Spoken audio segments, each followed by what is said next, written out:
El contenido de este podcast es únicamente con fines informativos y educativos.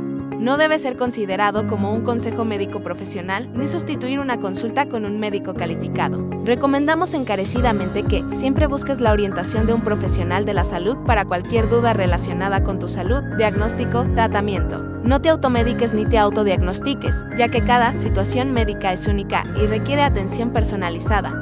Cuida de tu salud de la mano de un especialista. Buenos días, tardes y noches. Esto es Salud Simple y Claro. En esta ocasión estaremos hablando sobre un tema muy importante que es el chikungunya, que está bastante entrando en este medio sobre salud.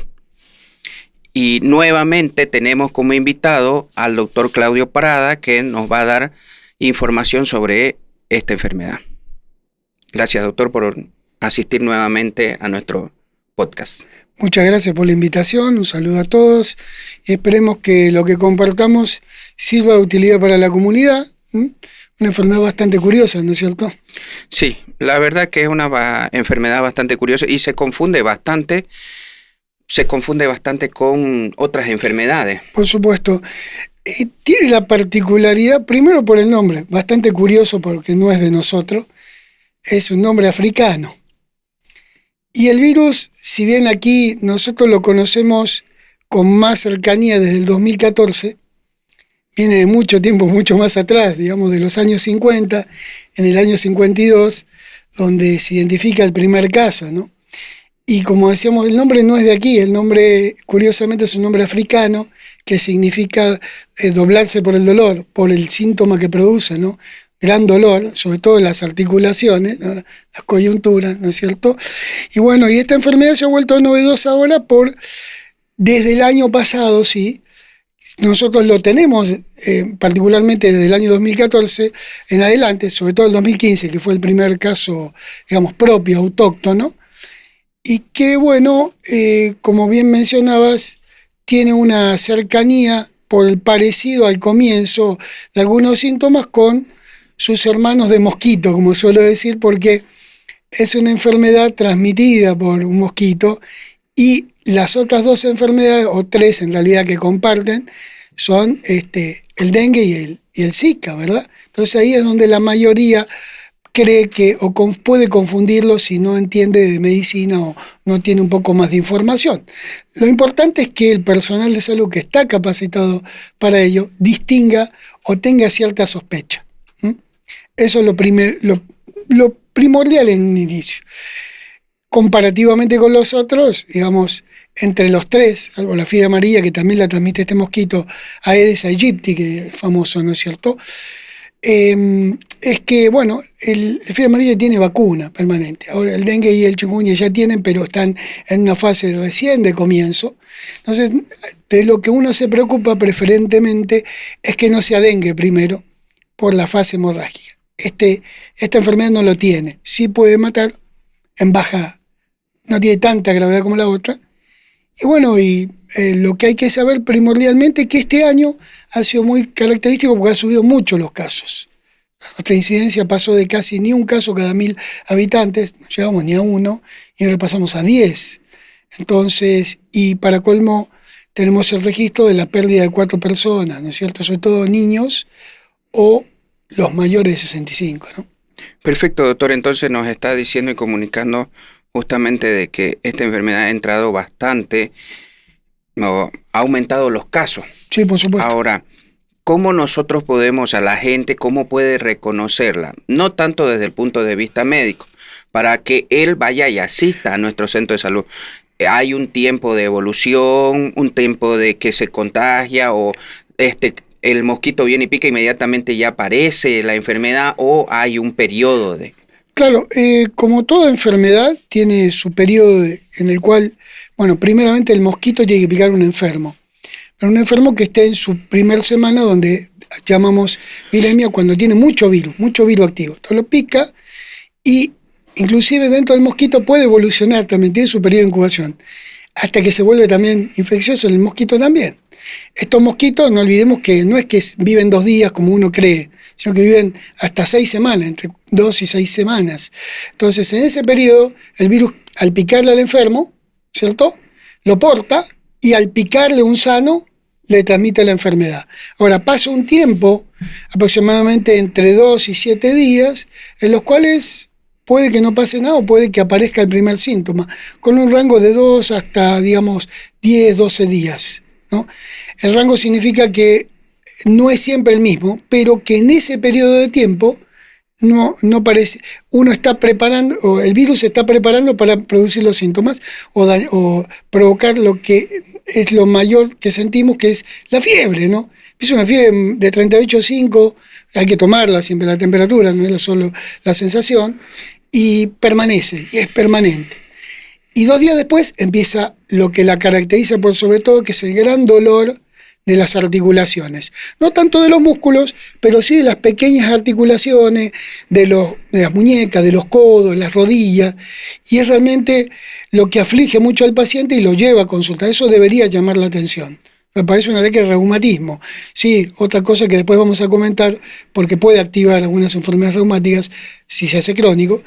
Y evidentemente es lo que la fiebre misma ya sería un problema, porque 38,5 ya repercute, ya uno lo aplaca, lo hace sudar, lo hace marear, entonces le puede provocar hasta náuseas y vómitos el estado. Entonces tiene que ir a la consulta ante una fiebre que no cesa después de 2 días.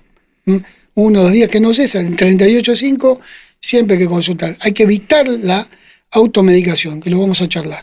Claro, es muy importante. Sí, justamente yo quería informar a la gente y discutir esa parte de que la fiebre no lo veamos como algo malo, es un mecanismo de defensa del cuerpo la fiebre, porque nosotros sabemos que cualquier microorganismo que ingresa al cuerpo no es nada bueno, entonces nuestro cuerpo trata de eliminarlo de alguna manera. Entonces, ¿de qué manera puede eliminarlo? Nosotros sabemos de que algunos de esos virus y bacterias, al aumentar la temperatura, se van a morir. Entonces, lo que hace el cuerpo es justamente eso, aumentar la temperatura. Ahora, hablando de temperatura, ¿hay un horario específico para que aparezca esta fiebre o es en cualquier momento? A diferencia de otras enfermedades, ¿no es cierto? La fiebre es intermitente, no tiene un hora pico, como por ejemplo lo tiene la malaria, que es nocturna y que produce más sudor que esta, ¿no es cierto? Lo que sí, como repito, genera molestia y es permanente, y inclusive tratándola, dura, ¿no es cierto? Entonces aquí lo que hay que hacer preferentemente 2 o 3 recomendaciones. No hay un tratamiento específico de la enfermedad, o sea, no vamos contra el virus, vamos a ir contra los síntomas, o sea, la fiebre, los dolores. Y adicionalmente, con una muy buena hidratación. Esto significa que a la persona que es paciente, el enfermo, hay que darle líquidos, bastantes, para que compense las pérdidas que tiene por sudor o por lo que le provoca la fiebre. ¿Para qué? Para que soporte el periodo de estado, no es que podamos acortarlo. El virus tiene un ciclo de vida, que es más o menos de 10 días, donde el virus vive, ¿no es cierto? Que pueda dejar por ahí el riesgo de cronicidad es otra cosa, porque queda una reserva en algunas células. Pero por lo general, la gran mayoría, digamos, 70%, 80%, lo resuelve en una semana.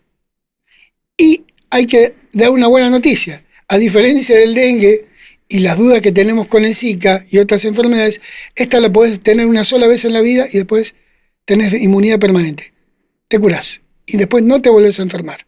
Eso es una buena noticia, ¿no es cierto? Sí, es muy buena noticia saber eso, justamente de que si la persona ya crea una inmunidad. Y no, hablando de inmunidad, justamente nosotros para informar a las personas tenemos que tomar en cuenta de que en una primera infección, así como hacen las vacunas, que después vamos a hablar justamente sobre las vacunas que tenemos en nuestro medio, crean una inmunidad pasiva, o sea, siempre un primer contacto va a crear de células de defensa para que cuando tengamos nuevamente el contacto con ese virus o bacteria o ese microorganismo, nuestro cuerpo defienda más rápido. Por eso es que antes las personas o los niños fallecían por esas enfermedades que hoy en día puede ser que no sean tan fatales, pero sí es muy importante tener esa inmunidad. Ahora, doctor, las personas para acudir a un centro de salud, o sea, tienen que ir a un centro de salud primer nivel o uno de segundo nivel, uno de tercer nivel, o pueden ir directamente a la farmacia a automedicarse. No, evidentemente lo más responsable de parte nuestra es decir, vayan a su médico, puede estar en un centro de salud. La ventaja es que esta enfermedad forma parte de un programa nacional. Entonces está dentro del sistema de salud, está cubierta por las atenciones médicas en todo el sistema público, desde el primer nivel, segundo nivel, tercer nivel. Pero, como es una enfermedad por lo general que no requiere internación, la recomendación es ir al primer nivel, al centro de salud. Si usted tiene seguro privado, irá a su consulta privada, o si tiene caja o seguridad social, que es lo mismo, va a su caja donde está afiliado y seguramente van a saber hacer la evaluación y los estudios para confirmar el diagnóstico. Esto es lo importante también. No es que la sospecha clínica es muy importante. Esto quiere decir, con los síntomas y signos que vemos, fiebre, dolores, preferentemente, ese dolor fuerte, como decimos, y el sarpullido, que es otra cosa importante decirlo, porque estas enfermedades se manifiestan por la piel. Entonces, en este caso, el sarpullido es un enrojecimiento nada más, que cuando uno lo presiona se pone blanquito, y en las palmas a veces nos salen pequeñas manchas rojas o bultitos que sean máculas o pápulas en medicina, pero lo importante es que se ponen por ahí diferente a lo que es la piel y que van preferentemente en el tronco, digamos en el tórax, en la barriga, en el abdomen, y después se van a los miembros, ¿no es cierto?, a los brazos y a las piernas. Y que bueno, evidentemente el dolor es tal que hasta la gente dice, pucha, me estoy quebrando, me estoy fracturando, y se dobla, por eso la posición, el nombre de chikungunya, y además porque, bueno, se tiene que quedar quietito para, dice que la sensibilidad aumenta tanto que se queja de todo eso, ¿no? Eso fundamentalmente. Y que bueno, en el servicio médico, además de tomarle la correcta historia clínica, le van a tomar una muestra de sangre. Entonces, en la cual, dependiendo la etapa en donde estamos, si es al principio, que es lo lógico, se toma una muestra para ver si se encuentra el virus, y si no, si por ejemplo van después de la primera semana, se puede tomar sangre también y ver si hay rastros de nuestra defensa que respondió al virus. Ya después de los 10 días no lo vamos a encontrar, pero sí vamos a encontrar la respuesta del cuerpo humano, nuestra defensa, que hace lo que llamamos un anticuerpo, que lucha contra el virus hasta ganarle, ¿no? Hasta compensarlo. Perfecto, doctor. Ahora, ¿nos podría informar un poco más sobre qué características tiene con el dolor que tiene de las articulaciones? Eso, conforme va avanzando el día, o sea, la persona cuando tiene fiebre va a tener el dolor o está con el dolor, pero si ella empieza a tener actividad, ¿ese dolor va disminuyendo? Lo que relata la evidencia es que con un poco de actividad mejora el dolor. Con un poco no es hacer ejercicio intenso, simplemente movilizar la articulación para que se supone que se atenúe un poco. Sin embargo, ese dolor es invalidante y el paciente tiende a quedarse quieto, porque siente que el menor movimiento impulsa menos el dolor, pero el dolor es permanente, es intenso, para lo cual hay un conjunto de medicamentos que utilizamos, además del de la fiebre, para tratar de compensar esa inflamación que provoca el virus, ese dolor, para contenerlo, ¿no? Eso es importante igualmente recordar, y esto hay que hacer hincapié, evitar la automedicación, hacer la consulta, ¿no? Porque hay medicamentos, ante la duda esto de que puede ser otra enfermedad, o que pueda compartir el mismo momento con otra enfermedad, porque puede ser una coinfección, tengamos problemas, por ejemplo, con la coagulación, por culpa de, por ejemplo, la aspirina. Entonces, ante esa situación, consultar, el médico le va a hacer la muestra, le va a dar un tratamiento y tener un poco de paciencia. ¿Cuánto? Bueno, lo que dice es que hay 3 periodos. Uno agudo, que es la primera semana, uno que puede durar después de esa semana hasta los 3 meses y que ya no destaca la fiebre sino el dolor. Por eso hago mucho hincapié en las articulaciones. Porque ese dolor articular, porque ese dolor nos va a marcar, si permanece, que la enfermedad todavía está con cierta actividad y que inclusive puede alargarse el tiempo. Hay un grupo de pacientes que lamentablemente padecen el dolor que se hace crónico y puede durar hasta 1 año, ¿no? El dolor. Y el sarpullido también, pero preferentemente el dolor. Entonces es lo que lo asusta al paciente. ¿Qué es lo que generalmente debemos hacer? Bueno, tranquilidad, hacer nuestra consulta de control, y el médico va a saber hacerle los controles pertinentes y transmitirle, mire, vamos bien, con calma, se va a ir reactivando y a medida que pasa el tiempo va a ir disminuyendo. Ese es el escenario que podríamos tener. Entonces, una etapa aguda, lo más común, 1 semana se cura, la mayoría. Uno que queda, llamaremos subaguda, un poquitito más, hasta una semana hasta 3 meses, y la crónica que puede ir de los 3 meses hasta los 12 meses, que es lo que generalmente lo que más han durado, ¿no? La preocupación siempre está, cuando dura mucho, es que no tendrá otra cosa. Y ahí es donde está el problema, porque algunos estudios, inclusive hechos aquí por colegas reumatólogos, es que el chikungunya podría activar algunas enfermedades que genéticamente algunas personas tienen posiblemente programadas, que es la artritis reumatoide, que es una artritis deformante, y que se parecen en la cronicidad. Puede aparecer esa inflamación intensa, parecida a estas enfermedades, y obligará a hacer unos estudios más para diferenciarlas, ¿no? Para ver si se activó o no, si es todo chikungunya o apareció otro problema. Eso es lo importante, hacerle seguimiento al dolor, ¿no? Cómo se manifiesta, ¿verdad? Claro, eso nos está diciendo entonces que tenemos que tener mucho cuidado y mucha recomendación con respecto a justamente ese caso, de que puede ser. Ahora, yo estaba viendo y he estado observando justamente al atender pacientes de que esta enfermedad tiene un tiempo en que aparece o aumentan los casos, justamente, digamos, por el aumento de proliferación de los mosquitos. Pero con respecto al cambio climático que está habiendo y todo lo que estamos viviendo en este momento, he visto de que están apareciendo casos justamente en donde no hay tiempo de proliferación de mosquitos. O sea, hay que diferenciar esto, ¿no? Porque, fíjense, evolutivamente, epidemiológicamente, la enfermedad hasta el 2000, como decía, hasta el 2013, en lo que es Latinoamérica, no se conocía. Estaba preferentemente en la Polinesia, que es Oceanía, y en África, en la zona, digamos, del límite con el Índico, que es el lado este del continente africano.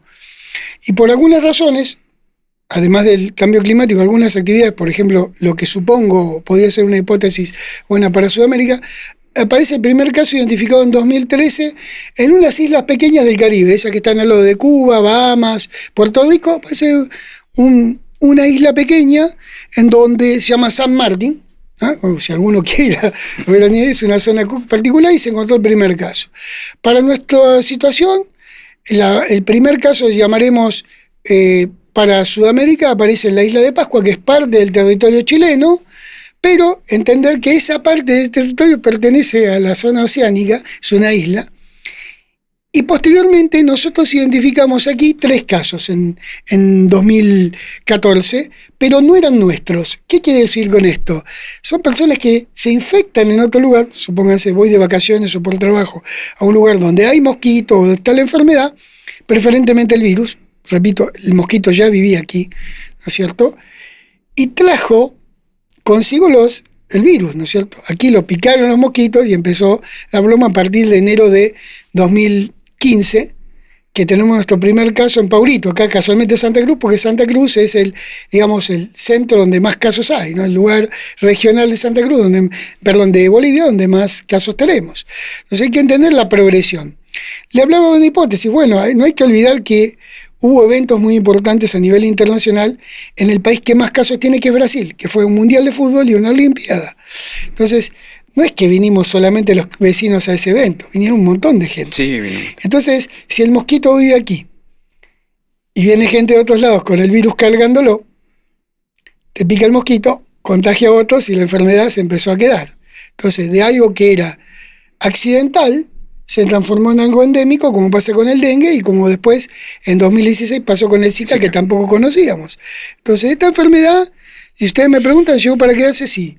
Hasta en tanto y en cuando no cumplamos con nuestra lucha preferente. Vieron que acá en Santa Cruz dicen, no me moleste el mosquito. Bueno, hay que seguir con ese lema. La acción sobre el mosquito, al que llamamos vector, debería ser las principales acciones preventivas. No habiendo un mosquito, no hay enfermedad, porque no se contagia de persona a persona. Necesariamente tiene que ir un mosquito a picar a un enfermo para pasárselo a un sano. Entonces, hay que seguir apoyando las actividades que se hagan a nivel local, alcaldías, departamentales o nacionales, en donde el mosquito esté presente para disminuir la probabilidad de que uno se enferme. Es la clave, ¿no? Como ya lo hemos aprendido, el dengue nos enseñó mucho, bueno, hay que seguir el camino. Es lo mismo, sí, porque es el mismo mosquito. Entonces hay que seguir con una conducta constante, con hábitos higiénicos, no dejar los tachos. Si es el recipiente de nuestro perrito o gatito, lo damos vuelta, lo volvemos a cambiar el agua cada 2 días.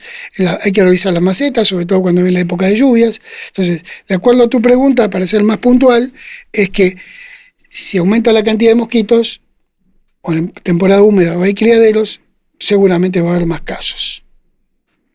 Eso es lo que va a suceder siempre. Sí, las personas tienen que tomar mucho en cuenta de que si bien el mosquito ha ido evolucionando también, porque teníamos en un inicio, hablando, nuestro profesor de epidemiología nos decía, antes volaba hasta cierta altura, después porque nosotros fumigamos la casa. Claro.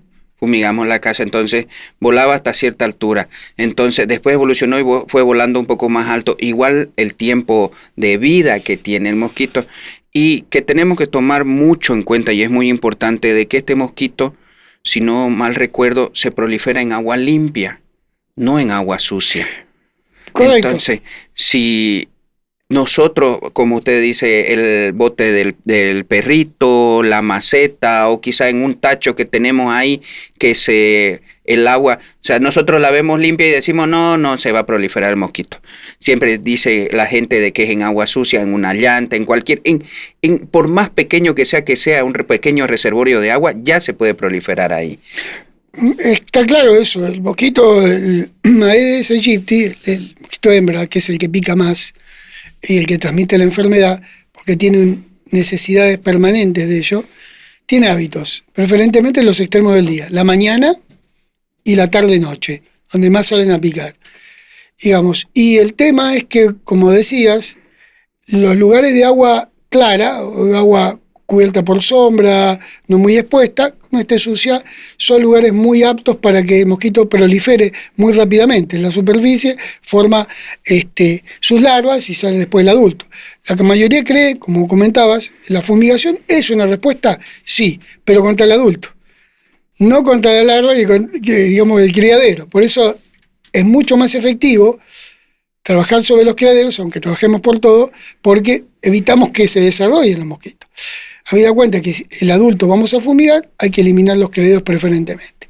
Si vamos a salir, bueno, el uso de ropa gruesa, mangas largas, alguna protección, el uso de mosquiteros como barreras y los insecticidas contribuyen a disminuir la probabilidad. Me hablaste del cambio climático, no quiero dejarlo afuera. El cambio climático, cómo estamos tratando nuestro universo, cómo se está gestando el efecto invernadero, ha permitido, como se nota acá, por ejemplo en el continente americano, que ya solo 2 países no tienen mosquito, que es Chile, prácticamente casos propios, y Canadá, que es Estados Unidos. Los demás tenemos todos. Si uno se fija en la estadística, el 100% de los países reportaron casos, o sea, nadie se salvó.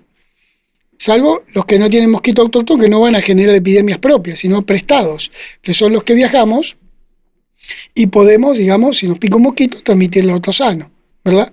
Entonces, la importancia de todo esto es que más allá hay que empezar a hacer ciertas cosas del cuidado del medio ambiente, y nuestra parte es, como les habíamos dicho, el tema de no dejar basura, lugares donde se acumule agua, etcétera, las canaletas donde recorre el agua, que a veces hay que limpiarlas por las hojas y que no se acumule agua, se hagan pequeños estanques, es lo más importante. No cabe ni menor duda que ahí está la clave de este grupo de enfermedades. Bien, doctor. Ahora, desde el punto de vista muy importante sobre los grupos de riesgo que tenemos nosotros, o sea, es más en adultos, es más en niños, las personas embarazadas, ¿qué les puede afectar en este caso? Epidemiológicamente, los mayores afectados, casualmente más enfermos, son los de edad media, 30 a 39 años grupo. Pero los de mayor riesgo es otra cosa. Son los que pueden generar complicaciones, cronicidad, o sea, que dure más tiempo, o la muerte, ¿no? Entonces, lo que se ha visto en los últimos 2 años, gracias primero a la experiencia del 2023 y 2024 del Paraguay, que el grupo de menores de 5 años, sobre todo inclusive los menores de 1 año, son los de mayor riesgo junto con el de mayores de 65 años. O sea, los extremos de la vida son un problema. Por un lado, los niños pequeños, por la falta todavía del desarrollo y lo que puede hacer el virus, incluidos los recién nacidos. Y esto dice, ¿cómo? ¿La mamá lo puede transmitir? Bueno, la madre lo puede transmitir si se enferma unos 2 o 4 días antes del parto, antes de nacer. Si se enferma justo, hace fiebre y es por chikungunya, podría transmitírselo a su hijo, inclusive hasta los 2 días posteriores, digamos, se puede manifestar la enfermedad. Ese es el único caso en el que puede transmitirse. Si no es así, la mamá no lo transmite habitualmente en el embarazo, pero sí lo podría hacer en la mitad final si se enfermase, ¿verdad? Y lo otro importante, en el caso de los mayores de 65 años, es que la mayoría de nosotros que vamos hacia la vejez, es que no somos sanos completamente. Compartimos la vida con reumatismo, con hipertensión, diabetes u otras enfermedades debilitantes que aumentan el riesgo de complicaciones de la enfermedad, ¿no? Para completar, el mismo virus pareciera que se ha hecho un poco más fuerte, más virulento, como llamamos en epidemiología, y que esté causando más casos graves y muerte. Sobre todo lo que hemos visto más niños, el alerta epidemiológico que nos manda la Organización Mundial de la Salud y la Oficina Panamericana fue muy claro en el año 23 en Paraguay y aquí en Bolivia, donde hemos tenido fallecidos niños, y que bueno, tiene que ver con este cambio, parece, de gravedad, ¿no? Necesitaríamos mayores estudios para analizar bien el perfil de estos sujetos, pero la edad es un factor de riesgo. Muy bien, doctor. Y para terminar con este tema que es muy importante, ¿qué recomendación usted le daría a las personas? Bueno, primeramente, ante los síntomas, no automedicarse, hacer la consulta. Entender que esta enfermedad da una fiebre continua, junto con el dolor y las manifestaciones en la piel, el sarpullido, el rojo, y que puede escocer también, ¿no? Puede dar un poco de picazón, y que hay tratamiento, pero el tratamiento lo tiene que dar un médico. Entonces, evitemos automedicarnos, por más experiencia y tranquilidad que tengan, siempre la consulta médica va a permitir, primeramente, llegar al diagnóstico, porque le van a, además de ver la parte clínica, de tomarle una muestra de sangre y verificar si en la primera semana, si encontramos el mismo virus, o si es después de la primera semana, segunda semana, encontrar ya el rastro de nuestra respuesta inmunológica, los anticuerpos. Entonces, por favor, ante la menor duda, sobre todo si tenés niños pequeños, adultos mayores, mujer embarazada en el último periodo previo a tener el bebé, si hay fiebre alta permanente y dolor articular, o el sarpullido, hacer la consulta, ¿no? Eso es lo que creo que... Segundo tema importante, no olvidar, debemos luchar contra el mosquito. El mosquito es la clave de todo esto. Si evitamos que haya más mosquitos, menos enfermedad. Entonces, por un lado, ¿podemos atender a los pacientes? Sí, se pueden atender. Pero qué mejor que no tener pacientes. Entonces, la clave es que el que lleva la enfermedad no esté. Entonces, hay que disminuirlo. Claro que es imposible eliminarlo, pero entendemos eso y hay que actuar sobre ese punto, ¿no? Muchas gracias. Sí, y muy importante también tener en cuenta de que si bien no sabemos qué puede tener, pero puede tener chikungunya, puede tener dengue, puede tener zika, hasta que el médico lo diagnostique, tenerlo a ese paciente aislado que no le vaya a picar los mosquitos. Muchas veces no podemos eliminarlo, como dice otro. Entonces, como no podemos eliminar el mosquito, pero sí podemos aislar al paciente poniéndole un mosquitero, poniéndole repelente, ropa más cubierta el cuerpo, entonces evitando eso hasta que el paciente se recupere, entonces nosotros podemos tener de esa manera, poder evitar que otras personas se contagien. Bien, esto ha sido Salud Simple y Claro, soy el doctor Johnny Domínguez Franco. No se olviden de seguirnos en nuestras redes sociales y saben, si alguien quiere tener o estar dentro de nuestro podcast, puede contactarse con nosotros para una invitación. Muchas gracias.